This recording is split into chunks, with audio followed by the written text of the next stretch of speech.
Eu nem sei como começar um vídeo assim. Eu nem sei como começar um vídeo, pra ser sincera. Mas eu quero fazer isso. Eu quero falar. Não necessariamente ser escutada, mas falar. Mostrar um pouquinho da minha vida e do que muita gente não sabe. Eu acho. Eu preparei um roteiro, tá? Calma. Roteiro. A minha história hoje, a pessoa que eu sou hoje, obviamente não começa hoje, mas o que eu lido hoje em dia, que é a depressão, começou na verdade em 2020. A pandemia veio, eu tinha 12, 13 anos de idade. E as aulas online, ficar presa em casa, toda aquela sufocação acabou me gerando um monte de coisas e uma delas foi a ansiedade. Com ansiedade eu comecei tratamento com um profissional na época, passei mais ou menos 1 ano me tratando com ele. E por questões antiéticas, eu acabei não me dando bem com aquele profissional. Eu recebi uma alta falsa, digamos assim, porque eu não me abria mais, eu não conseguia me conectar com ele. Depois de, enfim, diversos acontecimentos. E então eu me fechei pro processo terapêutico depois desse profissional. Eu fiquei 3 anos longe da terapia. Fiz um intercâmbio nesse período de tempo. Então foi todo o processo de conhecer uma nova cultura, conhecer novas pessoas, uma nova família que eu estava ficando. E em menos de 1 ano, de novo, eu tive que refazer esse processo, que era uma coisa que eu não esperava quando eu voltava pro Brasil. Que obviamente, parece óbvio quando eu falo assim, mas na época não foi óbvio pra mim que quando eu voltasse meus amigos não iam ser mais meus amigos. Não porque eles deixaram de ser meus amigos, eles só evoluíram para um sentido e eu evolui para outro e a gente acabou criando essa meio distância entre um e outro. Então eu já não tinha mais esses amigos. A sala de aula que eu estudava já não era mais a mesma sala de 1 ano atrás, quando eu saí. Apesar de ser a mesma escola, as mesmas pessoas, obviamente tudo tá diferente, foi 1 ano de diferença. Isso em 2024. Depois de toda essa mudança, começou 2025, eu já tinha voltado pra terapia com uma profissional maravilhosa. Um beijo, Dina. Que eu tenho certeza que ela vai assistir esse vídeo, ela é maravilhosa. E eu comecei a ter pequenas crises, eu não tinha mais vontade de comer, eu não tinha vontade de tomar banho, eu não tinha vontade de escovar os dentes, eu não tinha vontade de sair da cama e ir pra escola. Tinha 1 mês de aula e se eu tinha ido 6, 7 dias era muito.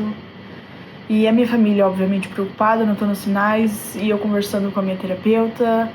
E aí que veio o baque, que veio a notícia que ninguém esperava, ou todo mundo esperava, já era meio óbvio, não sei.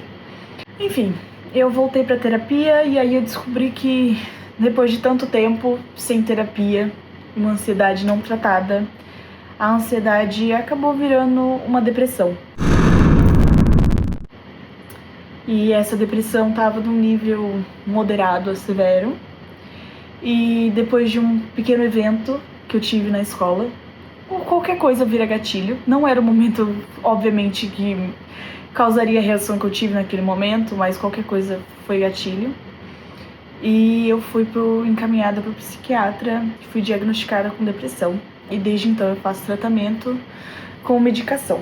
No tratamento eu tinha uma recusa muito forte em tomar a medicação, porque eu sou a maior defensora do uso de medicamentos, obviamente quando receitado pelo médico, mas eu acho que muita gente tem recusa ao tratamento quando precisa, quando é necessário, quando um profissional indica e ainda assim a pessoa tem recusa. E a gente nunca entende até ser a nossa vez. E quando foi a minha vez, eu, obviamente, tive uma recusa muito grande. Eu me sentia culpada por me sentir daquele jeito.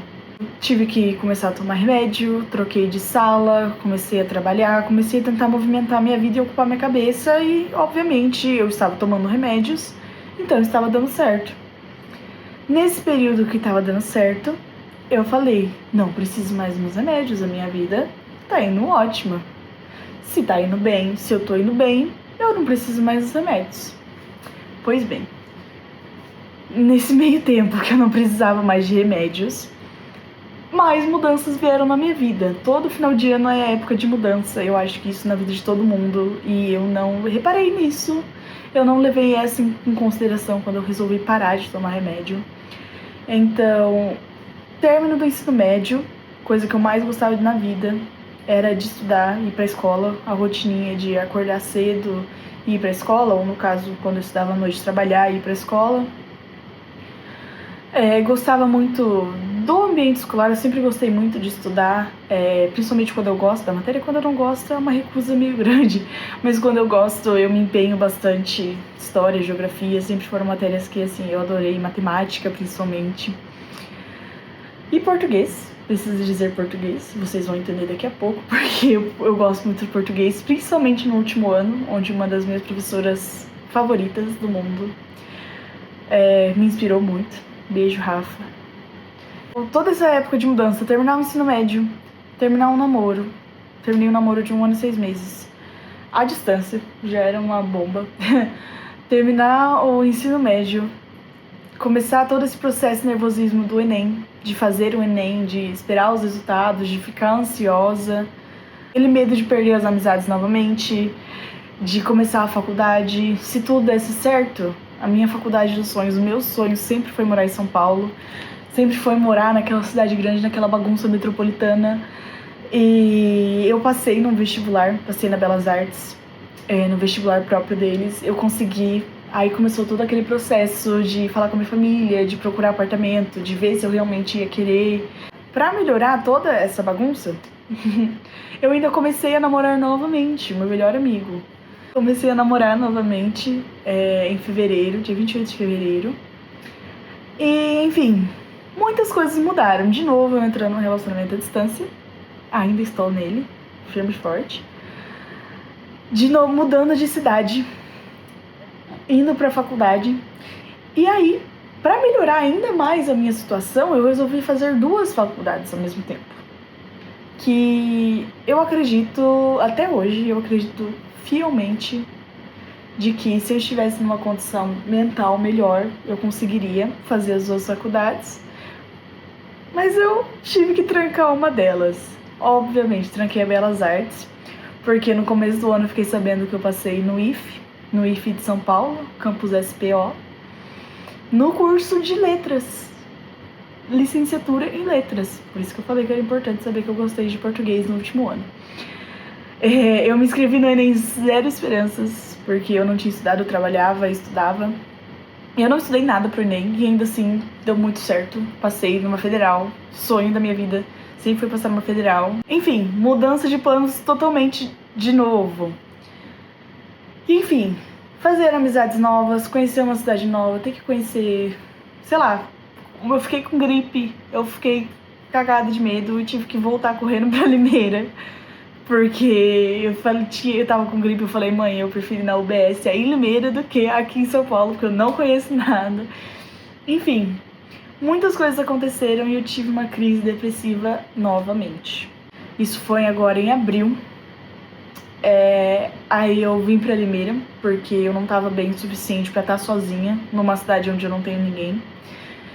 E eu precisava de uma supervisão para poder me motivar, obviamente, a fazer as coisas básicas. Porque quando eu digo que fazer as coisas básicas, eu não digo fazer comida e ir pra academia. Eu digo levantar da cama para usar o banheiro. E não ficar segurando por, sei lá, 5 horas. Eu digo literalmente ter a capacidade de levantar da cama para tomar um banho. Isso parece muito exagerado, principalmente a gente sendo brasileiro, que toma, sei lá, 3 banhos por dia, não tem a capacidade mental para se esforçar e levantar da cama, é surreal. E pra mim, e aí eu precisei voltar pra Limeira, precisei voltar aqui pra casa e começar um tratamento diferente, com um novo profissional diferente, psiquiatra. De novo, quando eu tive aquela recaída, eu também parei com a terapia, pra variar. Toda vez eu faço isso. enfim, não dá pra entender. Zero julgamentos também, tá bom? Porque cada um com seus processos, esse é o meu. Pode acontecer de novo? Pode acontecer de novo. Vai acontecer de novo? Tomara em Deus que não.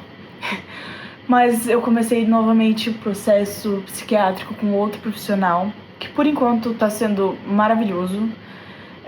Eu dei início a um novo medicamento junto com o que eu já tomava. Eu tive que dar uma pausa na faculdade para poder cuidar da minha saúde mental, mas não pelo fato de eu não estar mentalmente bem, obviamente isso pesa também, mas o novo medicamento tinha muitos efeitos colaterais no começo, agora que tá acabando o meu atestado, que é o tempo que consta pro remédio fazer efeito completo, e quando ele faz efeito completo ele deixa de ter os efeitos colaterais. Então eu tô prestes a voltar pra faculdade, prestes a voltar pra minha casinha, finalmente. E eu resolvi começar a gravar pra tentar me manter, criar uma rotina. E criar uma rotina com a câmera pra aprender a falar mais sobre o que eu sinto, falar mais sobre quem eu sou e mostrar que o processo da depressão é um saco. Jura, falou uma novidade. Mas o processo da depressão, ele não é bonito. Mas a depressão, ela é mais do que só a vontade de não viver. É a falta de força para se motivar, a falta de motivação suficiente para sair da cama. Eu tenho todos os motivos no mundo. Eu tenho uma faculdade incrível, eu tenho uma família que me apoia, eu tenho um namorado perfeito. A minha vida é incrível. A minha vida é incrível. Eu tenho plena consciência de que eu tenho muitos privilégios. A minha família é um privilégio. Eu poder ir pra faculdade que eu sempre sonhei é um privilégio. Eu sei que tudo isso são privilégios. E ainda assim, essa coisa dentro de mim existe. E por mais que eu odeie ela, ela já é parte de mim. Obviamente, posso e vou me recuperar um dia, a ponto de não precisar de mais medicamentos, mas hoje eu aprendi a lidar, aprendi a aceitar o fato de que eu preciso de medicamentos e tá tudo bem. Tipo, tá tranquilo, tá tudo bem eu precisar de remédios. A minha vida vai seguir do mesmo jeito, eu vou fazer a minha faculdade do mesmo jeito. E eu criei esse canal pra mostrar que tá tudo bem não estar bem. E que às vezes tá tudo bem não ter uma motivação, não tá animado, mas ainda assim que vale a pena tentar. Então eu vou postar vídeos pelo menos uma vez na semana. E eu quero mostrar tudo o que eu tô fazendo pra poder lidar com a depressão, o meu processo de recuperação. Então, todas as artes que eu faço, tô querendo experimentar um monte de hobbies novos pra poder tentar. Tudo que eu faço num dia, por exemplo, mostrar pra vocês a minha rotina, mostrar pra vocês viagens, qualquer uma que vier pela frente. Meu aniversário tá vindo aí, quem sabe eu grave a festa. Se eu não tiver bêbada. Mas acredito que seja isso. Esse é o primeiro vídeo do Loisa.xe. Por que .xe? Não sei, eu achei que tem a vibe dos anos 2000. E é isso. E às vezes as coisas não tem que ter motivos, elas são o que são. E é isso. Enfim, esse é só o começo. Esse canal nasceu aqui pra me registrar todo esse processo de reconstrução, de melhora, de evolução. E esse é o primeiro vídeo. É o começo de mais um recomeço. É isso. Tchau.